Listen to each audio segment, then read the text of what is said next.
Ya, langsung saja kita simak informasi hot news yang pertama. Ada Elon Musk, miliarder teknologi Amerika Serikat, tiba-tiba bertemu dengan pejabat Iran. Hal ini dilaporkan The New York Times pada Kamis kemarin, merujuk narasumber anonim. Surat kabar tersebut mengatakan pertemuan dilakukan lebih dari 1 jam di lokasi rahasia pada Senin 11 November.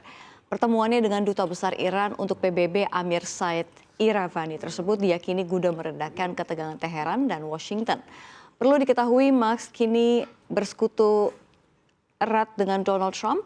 Trump memenangkan pemilu Presiden Amerika Serikat 5 November lalu dan akan dilantik sebagai Presiden Amerika Serikat ke-47 pada Januari 2025. Surat kabar tersebut mengutip narasumber anonim Iran, menggambarkan pertemuan antara orang terkaya di dunia dan Iravani sebagai hal positif. Namun baik tim transisi Trump maupun misi Iran untuk PBB tidak segera mengkonfirmasi pertemuan tersebut.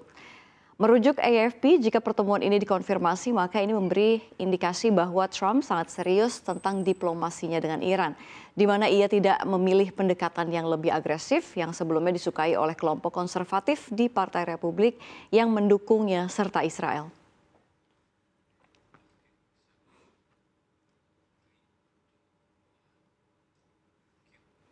Kita ke informasi berikutnya, sebanyak 6 orang tentara Israel IDF dilaporkan tewas dalam sebuah serangan di Lebanon Selatan pada Rabu 13 November.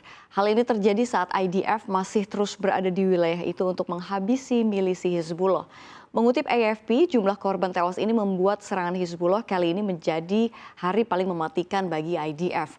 Kematian mereka berarti 47 tentara Israel telah tewas dalam pertempuran dengan Hizbullah sejak 30 September ketika Israel mengirim pasukan darat ke Lebanon. Pengumuman militer itu muncul setelah Menteri Pertahanan Israel yang baru, Israel Katz, mengatakan tidak akan ada pelonggaran dalam perang melawan Hizbullah. Perdana Menteri Israel Benjamin Netanyahu di platform media sosial X membagikan gambar simbol Brigade Golani yang merupakan unit tempat para tentara itu tewas. Sejak 23 September, Israel telah meningkatkan kampanye pengebomannya di Lebanon, terutama menargetkan benteng Hizbullah di Beirut Selatan dan Timur, serta selatan negara itu.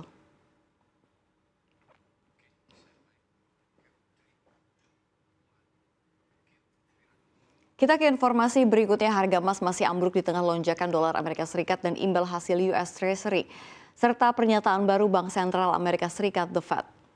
Dolar Amerika Serikat yang terus menguat masih menjadi faktor utama yang membebani harga emas. Indeks dolar kembali terbang kemarin ke posisi 104,9 pada perdagangan kemarin dari 106,8 pada perdagangan kemarin yang menjadi rekor tertinggi sejak November 2023 atau lebih dari setahun terakhir. Imbal hasil US Treasury tenor 10 tahun juga terbang ke 4,45% atau tertinggi sejak akhir Mei 2024. Penguatan dolar Amerika Serikat dan imbal hasil US Treasury berdampak negatif ke emas. Pembelian emas dikonversi ke dolar sehingga kenaikan dolar Amerika Serikat membuat emas menjadi makin mahal untuk dibeli sehingga mengurangi pembelian. Emas juga tidak menawarkan imbal hasil sehingga kenaikan imbal hasil US Treasury membuat emas kurang menarik. Namun meskipun harga emas mengalami tekanan, beberapa analis berpendapat bahwa level harga saat ini bisa menjadi peluang bagi investor pemula untuk masuk ke pasar emas, terutama mengingat inflasi yang masih menunjukkan angka yang relatif tinggi.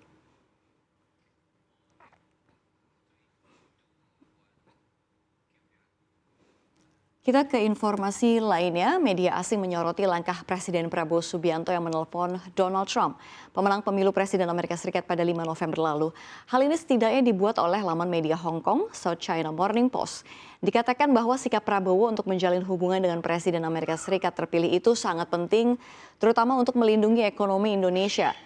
Hal ini bukan tanpa alasan, setidaknya itu menjadi sikap preemptif, mengingat sikap pro-proteksionis Partai Republik yang mendukung Trump dalam pemilu dan pemerintahannya nanti. Trump sendiri memang telah berjanji akan mengenakan tarif 60% pada impor China, namun ia juga mengatakan akan menerapkan 10% tarif ke barang-barang seluruh dunia yang berpotensi mempengaruhi Indonesia.